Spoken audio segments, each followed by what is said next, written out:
Hi Apartment Therapy, I'm Amanda and this is Ladybird. Ladybird is named after my great aunt Ladybird. She was a strong, eccentric character with a fantastic sense of style and design. We'll start in my living area. I wanted lots of space for seating. I didn't want people to be afraid to visit me just because it's a tiny house. Each side pulls out and becomes a sleeping area if you'd like to stay over or have a movie night.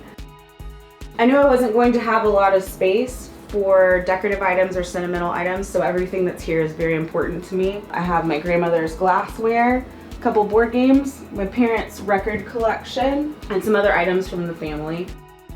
Welcome to my kitchen. I still wanted a full-size stove, plenty of room to cook, and I did not want to wash all the dishes myself, so I did a little mini dishwasher. Lots of storage for food and cooking items, dishware, serving, and everything like that. Next to my washer and dryer is going to be my little closet. Plenty of room for me. And we'll come back around to the dining area. Wanted seating for 6 people if I needed to feed them. We've had Thanksgiving dinner here with 11 people in various seating areas. This is not just the dining area, but it's also where I get ready in the morning. All of my makeup, everything is in here. Plenty of outlets for hair dryers, curling iron, anything that I want to use in the morning. And then it closes right back away. Still wanted a full-size bathroom and made sure from the time that I started drawing this house on paper that I could have a real tub because it's not anything I wanted to live without.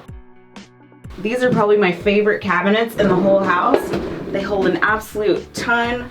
There's 2 of them, all my towels, everything that I need to get ready, all my jewelry is in here, and then they just disappear right into the wall. This is my cozy little bedroom space. I've got about 4 feet on one side and it dips down to I think about 2.5 feet on the other side. I have an egress window above my bed. I've got a TV in the corner, and one of my favorite features of the whole house is my fiber optic starlight ceiling. It's absolutely beautiful in the dark. My great aunt and the other strong Southern women in my family, along with my patient saint of a father, all encouraged me to follow my dreams even when they might follow a different path than others.